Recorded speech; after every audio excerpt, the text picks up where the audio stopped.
Most men look at attention-seeking behavior and label it as a woman being needy. That's a fundamental misread. And this one quiet, almost invisible error in judgment is costing them the very connection they're hoping to build. Here's the reality. When a woman has gone without intimacy for a long period, and I'm not only referring to physical intimacy, but true connection, the feeling of being genuinely known, she doesn't become less expressive. Instead, she becomes more precise. On the surface, her signals become quieter, but underneath, they grow louder and more urgent. If you don't understand how to listen beneath the surface, you'll look at her behavior and label it as clingy, confusing, or just too much. However, a select group of men recognize what's really unfolding in those moments. These men don't just capture her attention, they earn her trust. They become the person she instinctively returns to. This isn't about tricks or well-rehearsed lines. It's because they grasp something most men never take the time to learn. Stick with me, because what I'm about to share isn't a dating coach's opinion or another list of generic tips. This is drawn from behavioral psychology, attachment science, and an unflinching look at what transpires inside a woman's emotional landscape when she's been running on empty for too long. And later in this video, I'll reveal the one thing she's unconsciously testing for. Understanding why getting this wrong is the silent reason so many promising connections quietly dissolve. Let's be clear about what this video is and isn't. This is not a guide to manipulation. It's not about playing head games or positioning yourself to exploit someone's vulnerability. If that's your goal, this video won't help you. And honestly, those tactics never work in the long run. This is about genuine understanding.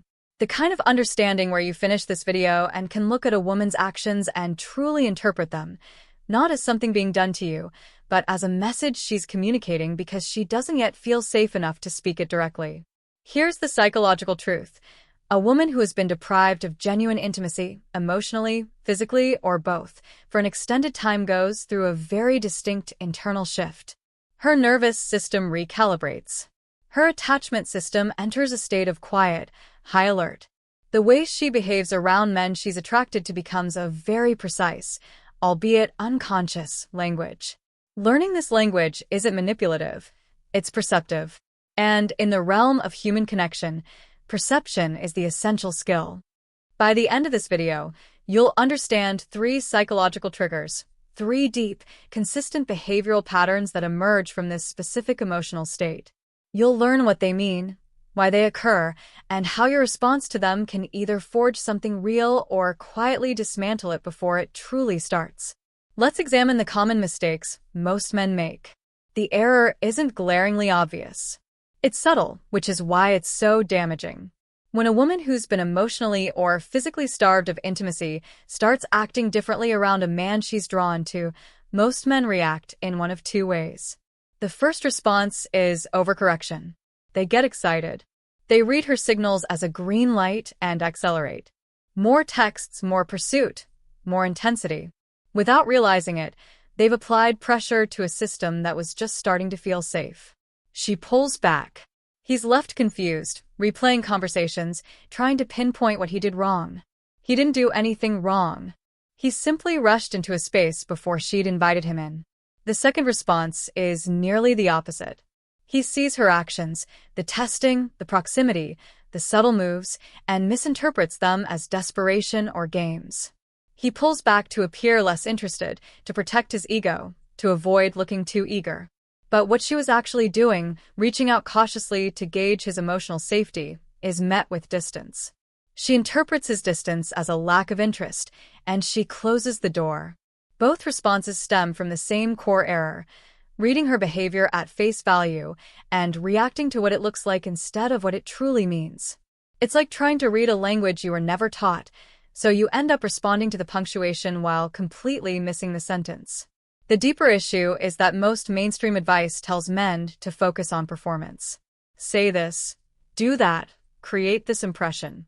Performance might grab initial attention, but it can't sustain it.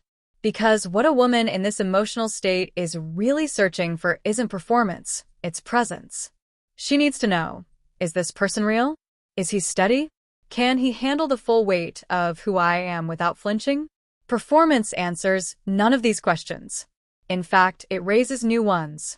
So, before we explore the 3 triggers, understand the foundational premise of everything that follows.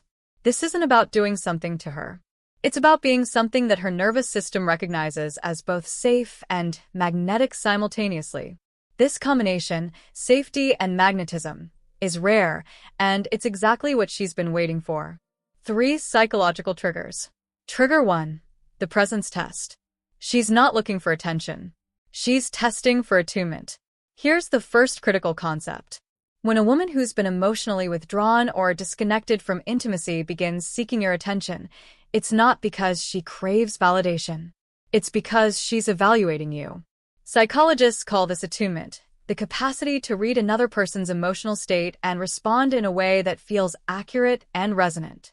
For women especially, attunement is one of the earliest tests a man either passes or fails, often without ever knowing he was being evaluated. What this looks like in practice: she'll say something with a layer beneath the surface, a casual observation, a joke with a hidden meaning, a comment about a past experience dropped lightly into the conversation as if it doesn't matter much. Then she waits. Not consciously. She's not thinking, "Let's see if he picks up on that." It's instinctive. It's her system checking. Does he hear what I'm not saying? Most men hear the surface comment and respond to the surface. They laugh at the joke and move on. They acknowledge the observation literally. They don't follow the thread to where it actually leads. And she files that away, not with judgment, just as data. He's present, but not perceptive. Safe enough, but not the one. The men who pass this test don't do anything dramatic. They simply notice. They hold space for a beat longer than is comfortable. They ask the question that's one level deeper. Not prying, just genuinely curious. When you say that, what do you actually mean? Or sometimes it's even simpler, a moment of real eye contact that communicates, "I heard more than just the words." Here's why this matters so much in this context. A woman who hasn't felt genuinely connected in a long time has typically built a very effective emotional wall. Not because she's damaged or difficult, but because she's learned. She's learned that being fully open is a risk. She's learned that most people hear without truly listening. So, she tests in layers. She offers a small piece and watches what you do with it. If you handle that small piece with care, the next layer opens and then the next. If you miss it, the wall quietly rebuilds. She'll tell herself, "It's fine. It wasn't meant to be," and she'll believe it. From her perspective, she gave you the key, and you didn't recognize it for what it was. The practical takeaway is simple: slow down. When you're in conversation with her, resist the urge to fill every silence or steer the conversation back to yourself. Let her words land. Respond to what's underneath, not just what's on top. This is what presence truly means.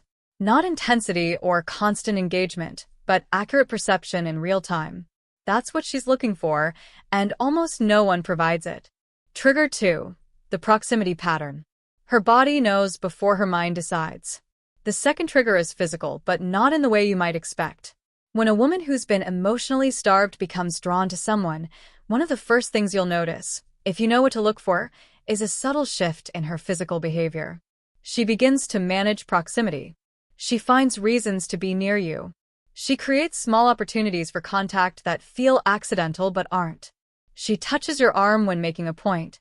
She leans across you. She consistently positions herself within your physical field, just close enough to feel the pull, yet far enough to maintain plausible deniability. This isn't manipulation, it's biology. Here's the psychological basis. Humans have what researchers call a personal space bubble, a comfort radius around our bodies that we allow specific people to enter. The interesting thing is that this bubble isn't just about safety, it's also about desire. When we're attracted to someone, we unconsciously begin shrinking that bubble. We allow them closer, and we test their response.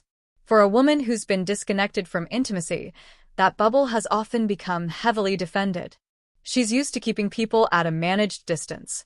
The fact that she's allowing it to shrink around you, even in small, deniable ways, is a significant signal. But this is where most men go wrong.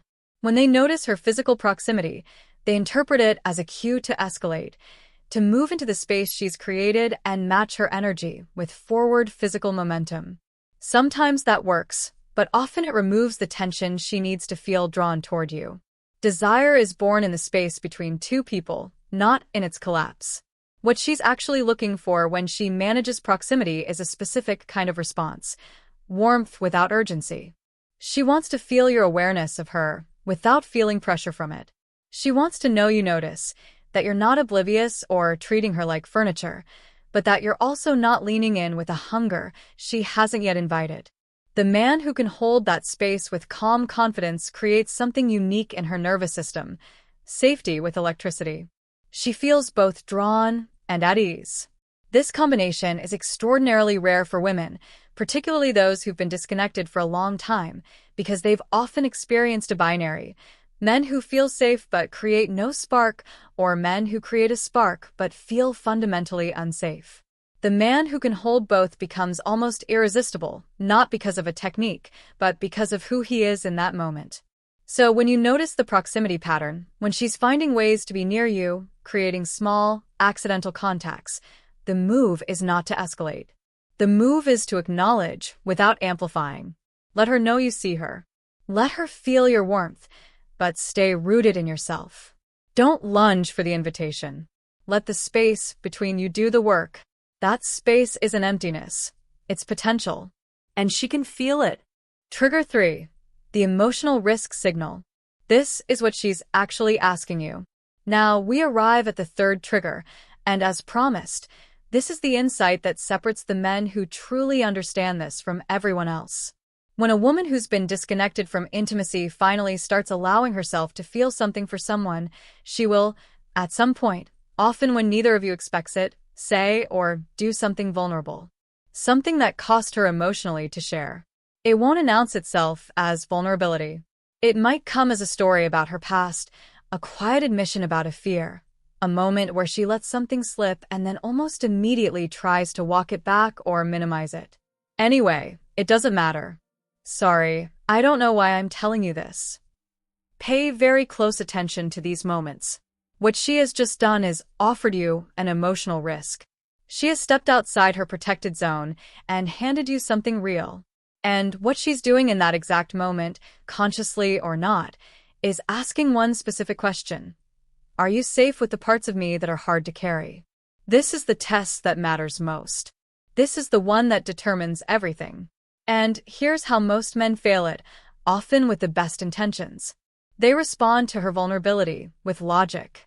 They try to solve the problem she's described. They offer a reframe, a perspective, a reassurance that minimizes the weight of what she shared. You shouldn't feel that way. That wasn't your fault. You're too good for that anyway. Or they respond by immediately mirroring vulnerability reflexively as a way to bond. That's so funny. Something similar happened to me, and suddenly the conversation is about them. Neither response is inherently wrong, but in this specific context, they both communicate the same thing. I am not comfortable sitting with the weight of what you just gave me.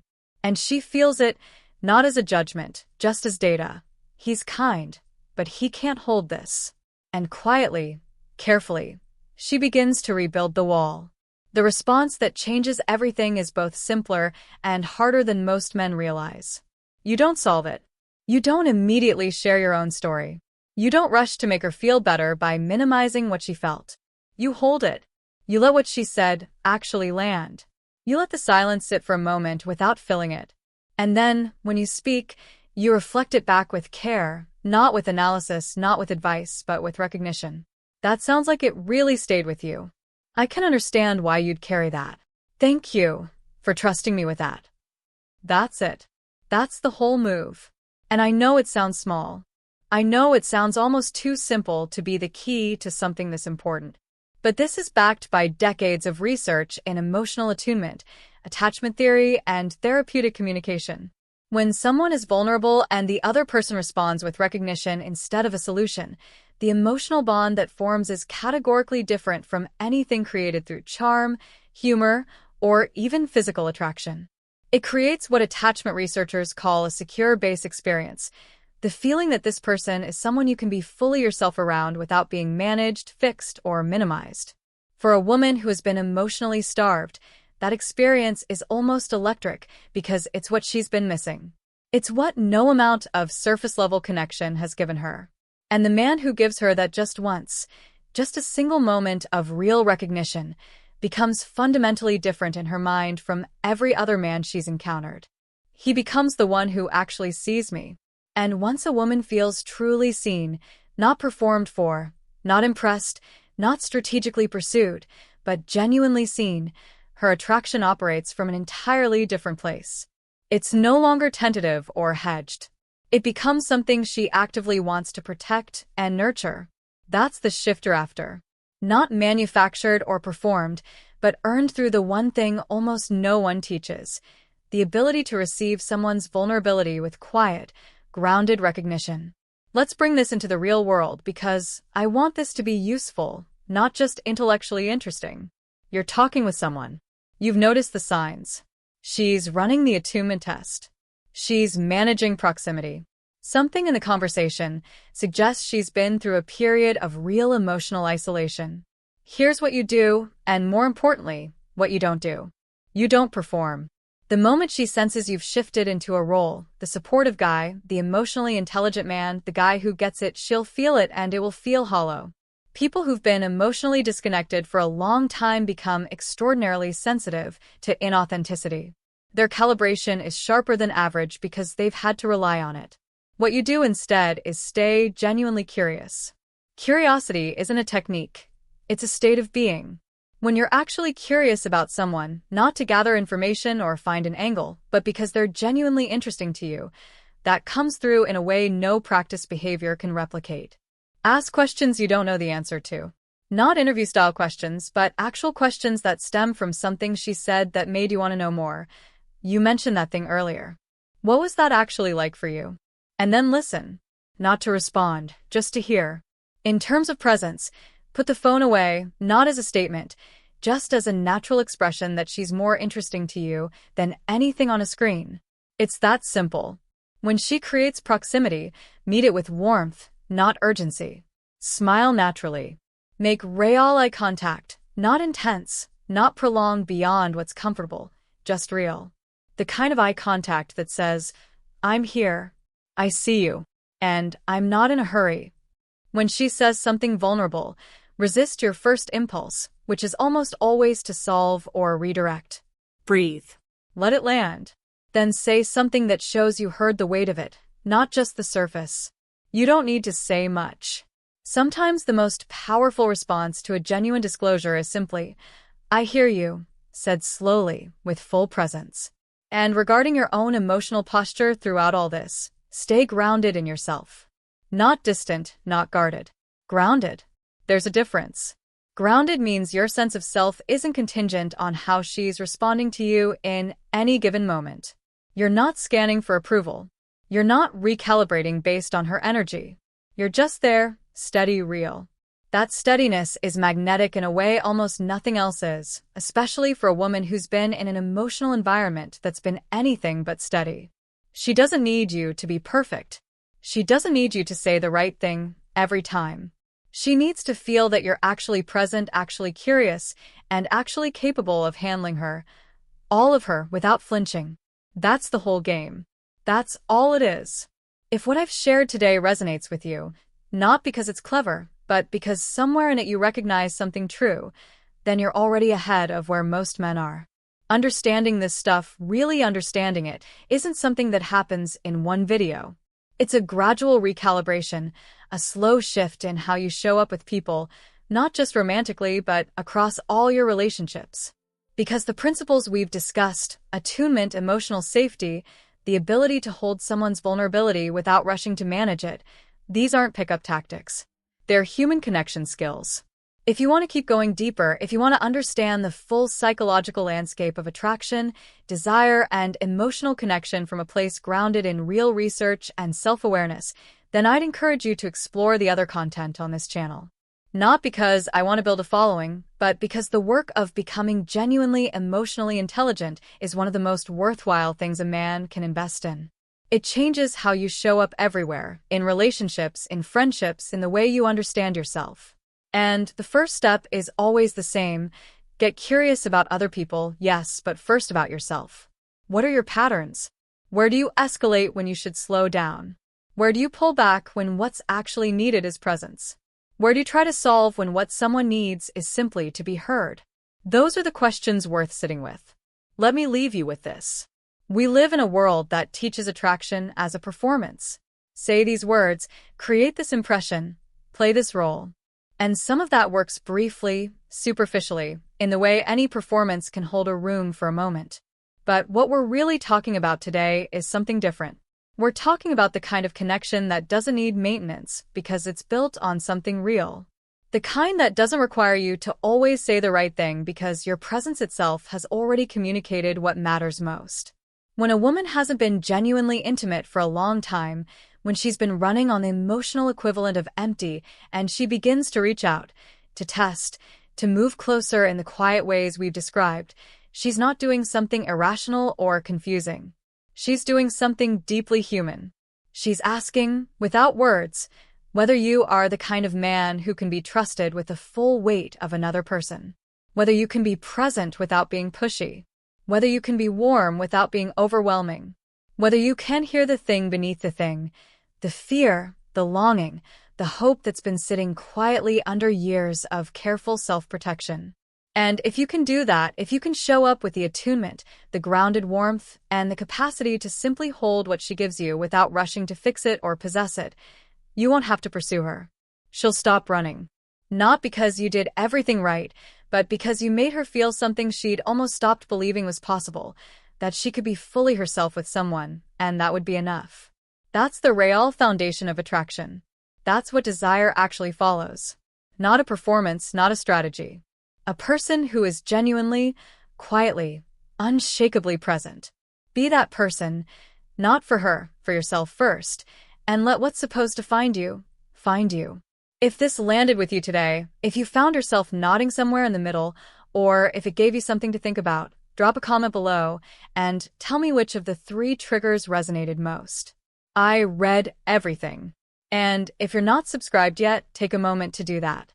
Not because I need the numbers, but because the conversations we have on this channel are worth staying in.